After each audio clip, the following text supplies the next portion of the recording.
என்வழி cinema நண்பர்களுக்கு வணக்கம். கூலியோட business பத்தி நம்ம நிறைய பேசியிருக்கோம். அண்டை மாநிலங்கள்ல அது எந்த ரேஞ்சுக்கு அதுக்கு விலை நிர்ணயிச்சிருக்காங்க. இதுவரைக்கும் எந்த தமிழ் படத்துக்கும் இல்லாத ஒரு பெரிய விலை அந்த படத்துக்கு தரப்பட்டிருக்கு அப்படிங்கிற செய்தியை நம்ம ஏற்கனவே பகிர்ந்துக்கிட்டோம். அது கேரளா, கர்நாடகா, ஆந்திரா, தெலுங்கானா மற்றும் வட இந்திய பகுதிகள் இது எல்லாத்தையும் சேர்த்து ஒரு மிகப்பெரிய தொகைக்கு இந்த படம் விற்கப்பட்டிருக்கு. கிட்டத்தட்ட ஒரு 300 கோடிக்கு மேல அப்படின்னு சொல்றாங்க இந்த தமிழ்நாடு தவிர்த்த பிற பகுதிகள் எல்லாம். அதே போல வெளிநாடுகளில் இந்த படம் எப்படி போயிருக்கு அப்படின்ட்டு இப்போ அண்மையில கடந்த 24 மணி நேரமா ஒரு செய்தி பரபரப்பா பரவிக்கிட்டு இருக்கு. அது என்னன்னா, இதுவரை எந்த தமிழ் படத்துக்கும் தராத ஒரு மிகப்பெரிய விலையை குறைந்தபட்ச ஒரு அடிப்படையில், அதாவது மினிமம் கேரண்டி அப்படின்னு சொல்லுவாங்க, குறைந்தபட்ச உத்தரவாதம், அந்த அடிப்படையில் 81 கோடிக்கு இந்த படம் விற்பனையானதா செய்தி வந்திருக்கு. அது கூடுதலாக இருக்கும், ஏன்னா இது அபிஷியல் கிடையாது.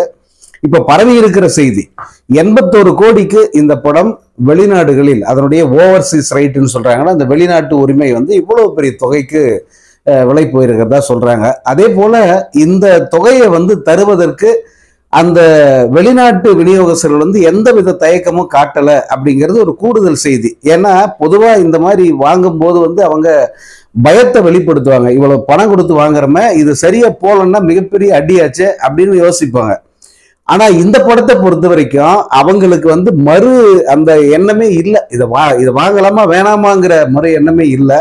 மாறாக கண்டிப்பாக எனக்கு இந்த படத்தோட விநியோக உரிமை வேணும், அது எனக்கு ஒரு மிகப்பெரிய பெருமை அப்படின்னு சொல்லிட்டு தான் பலரும் வாங்கியிருக்காங்க. 81 கோடிங்கிறது இதுவரை எந்த தமிழ் படத்துக்கும், சூப்பர் ஸ்டார் ரஜினிகாந்த் அவர்களின் முந்தைய படங்களுக்கே கூட கிடைக்காத ஒரு மிகப்பெரிய ஒரு விலை. சோ இதையும் சேர்த்தால் இந்த படத்தினுடைய அதாவது தியேட்ரிக்கல் ரைட்ஸ் மட்டும், இந்த நான் தியேட்ரிக்கல் ரைட்ஸ் இருக்கு பாருங்க, அது ஏற்கனவே பெரிய தொகைக்கு விலை போயிடுச்சு. 400 கோடிக்கு மேல அப்படின்னு சொல்றாங்க. சிலர்லாம் 500 கோடின்னு கூட சொல்றாங்க. ஸோ நான் தியேட்ரிக்கல் ரைட்ஸ் மட்டுமே, அதாவது OTT, digital rights, satellite rights, இது எல்லாமே சேர்த்து 500 கோடி வரைக்கும் போயிருக்கு அப்படின்னு சொல்றாங்க. இந்த நேரத்தில் இந்த தியேட்ரிக்கல் ரைட்ஸ் மட்டும் அப்படின்னு பார்த்தா அது தமிழ்நாட்டையும் சேர்த்துக்கிட்டா கிட்டத்தட்ட 500 கோடி வந்துருது. ஸோ இவங்க எல்லாரும் பேசிக்கிட்டு இருக்காங்களா, 1000 கோடி 1000 கோடி 1000 கோடி, யாரை கேட்டாலும் 1000 கோடி 1000 கோடி காய்ச்சல்லே தமிழ் சினிமா அல்லாடிக்கிட்டு இருக்கு இல்லையா? அந்த காய்ச்சலை போக்க வந்திருக்கிற ஒரு மருந்தாத்தான் இந்த கூலியை நம்ம பார்க்கணும்.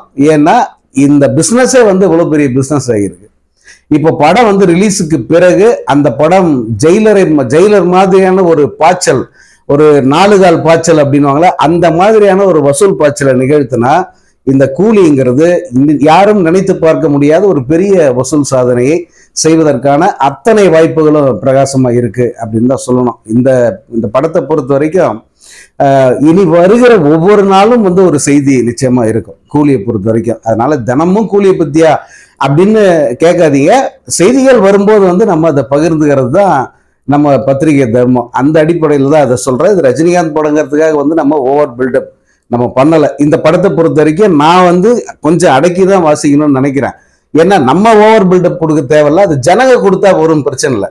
நான் முன்னே சொன்ன மாதிரி நம்ம ஒரு படத்தை பத்தி பேசுறதுக்கு போறோம், பட் அவங்க டைரக்டா கூலி படத்தை பத்தி பேசுறாங்க அப்படின்னும் போது அவங்களுக்கு இருக்கிற எக்ஸைட்மெண்ட், அவங்க மத்தியில் நிறைவேற அந்த எதிர்பார்ப்பு இருக்குல்ல, அதுதான் அந்த படத்தை தூக்கிட்டு போகும். அதுதான் அந்த படத்துக்கு நினைத்து பார்க்காத பெரிய ஒரு ஓப்பனிங்கை கொடுக்கும். அதனால இந்த கூலிக்கான ஹைப்புங்கிறது இப்படி இருக்கிறது தான் நல்லது. அதாவது இந்த படம் பற்றி பேசுபவர்கள் குறைவா பேசினா, வெளியில இருக்கிற ரசிகர்கள், பொதுமக்கள் அவங்க அதிகமா பேசணும்.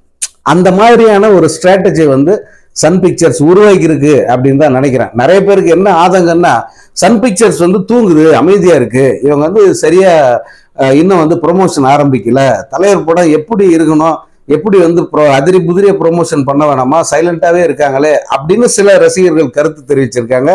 அதை பார்க்க முடிஞ்சது. சிலர்லாம் மீம் எல்லாம் போட்டிருந்தாங்க. அது அப்படி இல்லை. நம்மெல்லாம் நினைக்கிற மாதிரி அவங்க இறங்கி தெருவில் இறங்கி அடிக்க முடியாது. இப்பயே அதை செய்யவும் கூடாது. ஏன்னா இப்பயே செய்ய ஆரம்பிச்சா படம் ரிலீஸ் அப்ப சப்புன்னு போயிடும். இப்ப மெல்ல மெல்ல மெல்லதான் மெதுவாத்தான் ஒரு இதுவா எடுத்து விடணும். ஸோ அந்த அடிப்படையில் இப்போ முதல் ப்ரோமோ வந்து அவங்க விட போறாங்க வருகிற 21ஆம் தேதின்றாங்க. பட் அது அபிஷியல் கிடையாது. பட் ஒரு இந்த மாத கடைசி வாரம்னு வச்சுக்கோங்களேன், இந்த மாதத்தின் கடைசி வாரத்தில் அந்த சிக்கிட்டு பாட்டு இருக்கு இல்லையா, சூப்பர் ஸ்டாருக்காக டி ராஜேந்தர் குரல் கொடுத்த அந்த பாட்டு முழுமையா தயாராகி இருக்கு. அதுல டிஆர் வாய்ஸ் இருக்கு. அந்த பாட்டை வந்து வருகிற 21 அல்லது அதை ஒட்டிய தேதியில் வந்து அந்த பாட்டை ரிலீஸ் பண்ண போறாங்க. இந்த படத்தினுடைய ப்ரொமோஸ் வந்து சின்னதாக தான் இது வரைக்கும் கட் பண்ணி விட்டுருக்காங்க. 30 செகண்ட், அதிகபட்சம் 30 செகண்ட், 28 செகண்ட், 30 செகண்டுக்குள்ளதான் வந்து இந்த ப்ரொமோ வீடியோஸ் இருக்கிற மாதிரி அவங்க பார்த்துக்கிட்டாங்க. தலைப்பு அந்த ப்ரொமோவா இருக்கட்டும், அல்லது சிக்கிட்டு வைபா இருக்கட்டும், அல்லது பவர் ஹவுஸ் வைபா இருக்கட்டும், இது எல்லாமே வந்து ரொம்ப ரொம்ப ஷார்ட் பீரியட். அது நம்ம தூண்டில் போடுற மாதிரி வந்து அந்த ப்ரொமோஸ் கட் பண்ணியிருந்தாங்க. இப்போ இந்த பாட்டு வந்து 3 நிமிட பாட்டுன்னு நினைக்கிறேன். இந்த பாட்டை ரிலீஸ் பண்ண போறாங்க. அதுல சூப்பர் ஸ்டாரோட அந்த வைப்ரண்ட் நடனம் ஒன்று இருக்கு இல்லையா, அதை வந்து நம்ம பார்த்து ரசிக்க போறோம். அந்த பாட்டு வெளியான பிறகு வந்து இந்த படத்துக்கு ஏற்பட போகிற அந்த ஹைப் இருக்கு பாருங்க, அதை நினைச்சு பார்த்தாலே வந்து பிரமிப்பா இருக்கு. ஏன்னா இது அந்த உயரத்தை வந்து எட்டும். ஏன்னா அதனாலதான் இது இந்த படத்தை பொறுத்த வரைக்கும் விலைங்கிறது ஒரு பொருட்டு இல்லை, ஆனா நாங்க ரிலீஸ் பண்ணோம். அப்படித்தான் வந்து ஒவ்வொரு நிறுவனமும் எடுத்திருக்காங்க. இப்ப நீங்க கேரளாவில் இந்த படத்துக்கான விலையை கேள்விப்பட்டிருப்பீங்க. ஜெயிலர் வந்து 5 கோடி ரூபாய்க்கு வித்துருக்கு அந்த ஸ்டேட்ல. ஆனா அது சம்பாதிச்சு கொடுத்து 60 கோடிக்கு மேல. அதனாலதான் வந்து அந்த டிஸ்ட்ரிபியூட்டர் வந்து மிகுந்த மகிழ்ச்சி அடைஞ்சு இந்த படத்தையும் எனக்கே கொடுங்க. ஆனா இது ஜெயிலரை விட நான் 5 மடங்கு விலை அதிகமா தரேன். ஜெயிலரை விட 5-6 மடங்கு அதிகமா வந்து விலை கொடுத்து அதை வாங்கியிருக்கார் கேரளாவுக்குன்னா.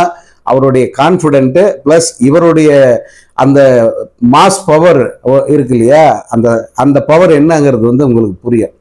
அதே போலதான் கர்நாடகா பொறுத்த வரைக்கும் வந்து என்னென்னமோ டிஸ்பியூட் ஓடுது ஒரு பக்கம். பட் அவங்க அதை பத்தியெல்லாம் கவலைப்படல. இந்த படம் வந்து எங்களுக்கு இந்த இவ்வளவு விலைக்கு வேணும் அப்படின்னு சொல்லி இவங்க விலையெல்லாம் வந்து சன் பிக்சர் சொன்னதுதான். அவங்க சொன்ன விலையை வந்து இம்மி அளவு கூட வந்து அவங்க குறைக்காம அப்படியே வந்து படத்தை வாங்கிக்கிட்டு தான் செய்தி வந்திருக்கு.